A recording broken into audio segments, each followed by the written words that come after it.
This is News 8 Now at noon.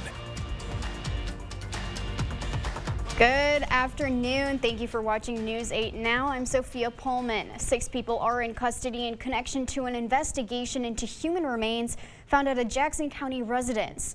Last Thursday, Star Myers called police to report a missing person. The sheriff's office says they got a tip that the person was dead and that the death involved foul play. The Jackson County Sheriff's Office, State Patrol, and State Crime Lab searched a property in the town of Manchester where they found human remains. The remains are being tested for identification. Jackson County Sheriff Dwayne Waldera says this is an isolated incident and there's no danger to the public. The investigation is ongoing. Well, what a beautiful start here to the afternoon. Basically left off what we had this morning when we had all those clear skies, but it was very cold out there with temperatures in the single digits and teens. We have since warmed up since the morning, but right now conditions across the area are looking mostly sunny here this afternoon. Temperature is still a little cool out there though, into the 20s, and even some spots still stuck in the teens, such as Sparta at 18 degrees right now, but it's 24 in La Crosse, and same temperature can even be said to the north in Eau Claire. Right now we got mostly sunny conditions, and that's exactly what's in the forecast for the rest of the afternoon today, with temperatures into the mid-30s, making it a little cool out there for this time of the year, and also a light south wind here to work with at around 5 to 10 miles an hour. Coming up in just a few minutes, we'll take a look at that full weather forecast, and I'll let you know if there are some changes to this on the way later this week. Sophia? For more than 2 years, residents in the town of Campbell have been unable to drink their own tap water. That's because their groundwater is contaminated with man-made chemicals known as PFAS. On Monday night, however, residents received some good news. News 8's Now Dua Ishrar was at the U.S. Geological Survey meeting and explains how the town of Campbell may be closer to a solution. Something needs to be done, in my opinion. Finding a solution to a problem can take time. For Town of Campbell residents, it's been over 2 years and they're still looking. The people sitting here tonight, they just want to be able to turn on their tap. Last October, the U.S. Geological Survey sampled 10 locations in the town of Campbell, but the focus of this study wasn't PFAS. I wanted to hear what other contaminants might be in our water. Supervisor 2 Lee Donahue says it's an important step to finding clean drinking water. This tap water study helped us determine that there really weren't significant amounts of other toxins. Part of me is really relieved. For residents like Wally Tulare, today's results are hopeful. I was very encouraged to hear that the deep aquifer is so clean. So while finding a solution may take time, we will find out for certain what's there, if there are any PFAS, if there's anything else of concern. For Town of Campbell residents, this is progress. Reporting in Town of Campbell, Dua Ishrar, News 8 Now. Now that residents know there are very few other toxins in the groundwater, there's potential for deeper layers of aquifer that may provide clean drinking water. The town of Campbell is drilling into those deeper levels to find out if they are free of PFAS. If so, it could be a long-term solution. And Governor Evers has continued making his way around the state to talk about his new budget. On Monday, the governor was in Holmen. Part of Evers' budget plan is $120 million devoted to his Healthy Meals, Healthy Kids program. It would provide breakfast and lunch to Wisconsin public school students. The Holmen School District has a universal nutrition program which helps teach students healthy eating habits. Evers says it will impact many kids around the state and Wisconsin's own food producers. For the most part, a lot of the food that goes into food service programs comes from Wisconsin farmers, and we can make that even more important. And so I haven't heard any people say it's dead on arrival, so I guess it's still alive, and we're hopeful that we can get that through. This is all part of Governor Evers' plan to invest more than $2.6 billion in the state schools. It would be the largest investment in state history. Reminders for absentee voters in La Crosse. If you requested an absentee ballot for the upcoming April election, it is on the way. If you would like to vote absentee but haven't requested a ballot, don't panic. You can request a ballot until Thursday, March 30th. In-person absentee voting opens Tuesday, March 21st through the 31st. Make sure to bring a photo ID to the polls or follow all instructions for mailing your ballot.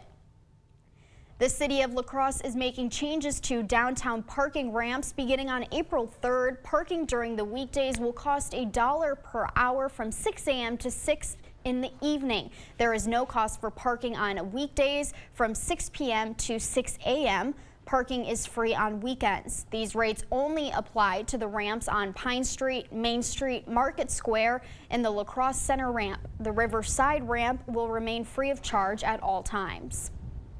Still to come today at noon, how safe is the back seat of your SUV? Researchers at the Insurance Institute for Highway Safety are testing popular models to find out.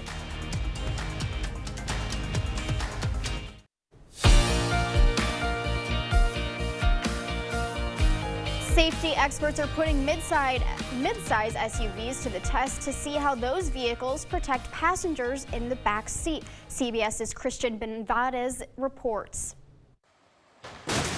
The Insurance Institute for Highway Safety sent 13 mid-size SUVs crashing into a barrier at 40 miles per hour. All of them received good marks for protecting the driver in the front seat, but that changed when analysts looked at the back seat. Of the 13 vehicles tested, only 4 models earned good ratings for protecting rear passengers. That's more or less what we expected. Raul Arbeláez is vice president of the Vehicle Research Center at IIHS and says the team anticipated those results because this is the first time they've analyzed backseat safety in this class. We added this test because we have seen both in real-world data and in our crash tests that protection really could be improved in the rear seat. According to the IIHS, the risk for fatal injury is 46% higher for people in the back of the vehicle. It's not that the back seat has gotten more dangerous, but restraint technologies have improved in the front. What is the difference between the protection for the driver than it is for the rear passenger? One of the things we've seen for many years is protection getting better and better for front seat occupants. We've seen airbags and better seatbelts and improved structure. He says the safety technology is available to improve the back seat. With advanced seatbelts and better placement of, say, the anchor points of those seatbelts, we believe that safety really will reach levels that we see in the front seat. The IIHS expects the auto industry to make those changes in future vehicles. Christian Benavides, CBS News, Miami. As we head to break, here's a live look at the New York Stock Exchange. Stay with us. More news is next.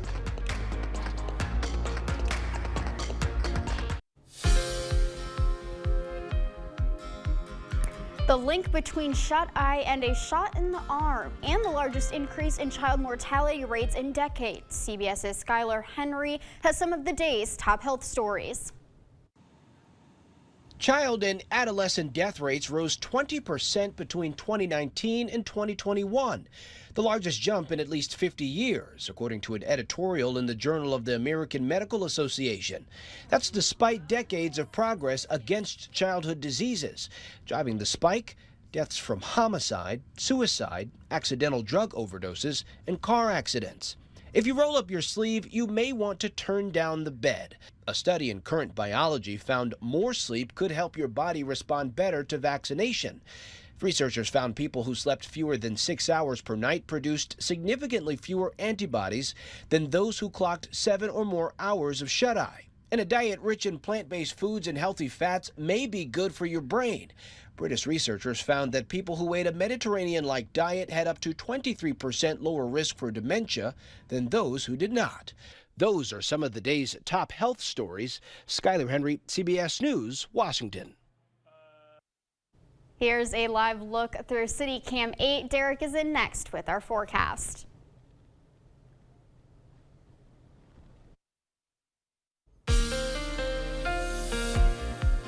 Lots of sunshine now across the Coulee region, as you can see behind me from City Cam 8. Only a couple of high-level clouds there of cirrus, but that's about it.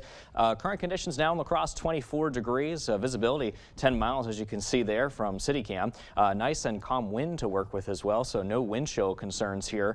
24 degrees is the temperature now in Eau Claire. Also looking sunny. Still got some snow, though, on the grassy surfaces, especially winds out of the south-southeasterly direction around 9 miles an hour. And you can see on our local satellite and radar picture, things are extremely quiet, very dry, thanks to high pressure here at the surface, positioned just to our north around the northern Great Lakes, and that is helping to control our weather environment across the area, giving us dry and stable conditions to work with, and that's exactly what's in the forecast here throughout the rest of the day. 3 o'clock, mostly sunny, 34 degrees. By 5 o'clock, we'll be at 35 and still mostly sunny. We're going to end the day looking sunny again by 7 o'clock with temperatures at around 31 degrees. So mostly clear skies now on Sky Tracker, and you can see by 5 p.m. we are still going to be remaining dry. Notice the clockwise flow here of some of those clouds, and that's because of that high pressure system that's giving us that motion here of those clouds to work with. And a few of them may develop over the Coulee region by around, let's say, 11 o'clock here tonight, but overall not too bad there in terms of sky coverage. Now,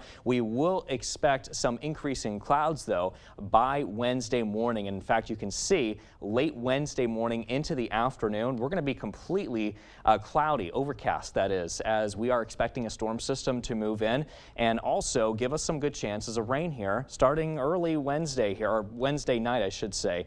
You can see some of those scattered showers moving in, and then perhaps even into early, or Wednesday night into early Thursday morning, a few scattered showers out here as well. And again, this is all from what's to come as a pretty strong low pressure system is developing well to our west, and that's going to bump up the rain and snow chances here, it looks like, for Thursday, and we're going to be looking at some snow chances on the way too on the backside of that system for Friday. So that's something to keep our eyes on here as we close the work week.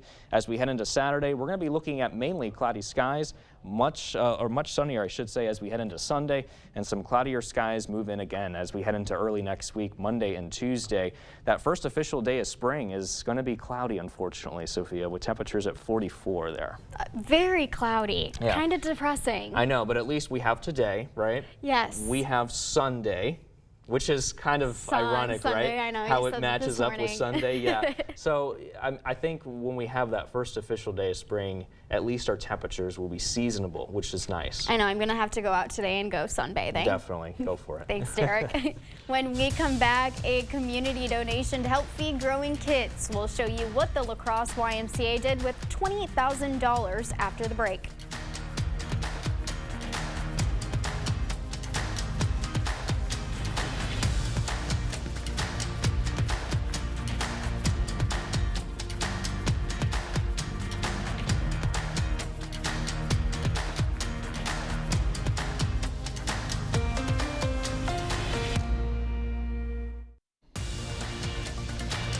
You expect more, so thank you for watching News 8 Now.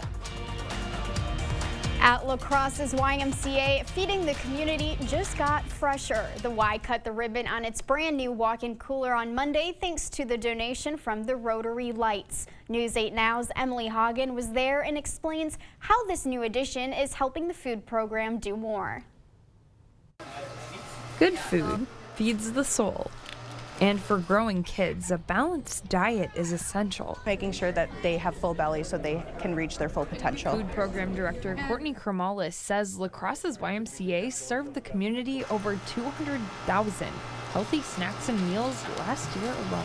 Just serving our community the best way that we can. But something big was holding them back. We had such restraints because we did not have the refrigerated space that we required for our program. So I just told them, we want to be able to do so much more in this community than what we're already doing. That's where Rotary Lights stepped in, quickly. When Courtney tells her story and there's a huge need there, there's no reason to delay. I mean, we made our commitment. Rotary gifted the Y $20,000 for a walk-in cooler. Not sure how often ribbons are cut in honor of refrigeration, but for us, this is a really big deal. Bringing fresher foods to families today. In some cases, of course, it's the only meal they get or the only nutritious meal that they get. That fuel matters, so this is a chance to give kids what they need. And it lifts a weight off of busy families. The price of groceries is, as we all know, astronomical right now, so being able to just give them a little relief on our end is what we are hoping to do. So, in La Crosse, Emily Haugen, News 8 Now. This cooler will especially help the YMCA's food program that includes the Mobile Market Food Pantry and the Youth Food Program. Stay with us. We have one more check of your forecast when we return. Mostly sunny skies for the rest of the day, high of 36. Tomorrow, 51 and mostly cloudy. Now, we are going to be watching a storm system that will be bringing us a chance of rain and snow on Thursday, and perhaps even more snow for Friday on the backside. We are going to be looking at cloudy skies for Saturdays, lots of sun on Sunday. And as we head into early next week, hey, you guessed it, more clouds are in the forecast. Highs mainly in the 30s and 40s with the exception of Wednesday, of course. That will be the warmest day. Low temperatures in the teens and at 20. So at least we have some good weather to work with today and tomorrow, even though tomorrow will be cloudy, but it's going to be nice and mild, right, which is good. Thursday and Friday are the only days we're going to have to kind of watch out for. Maybe a little bit yuck out there. As long as I see that sun graphic up there, I'm okay. Exactly. Thanks, Derek, and thank you for watching News 8 Now. We will catch you at 5 and 6.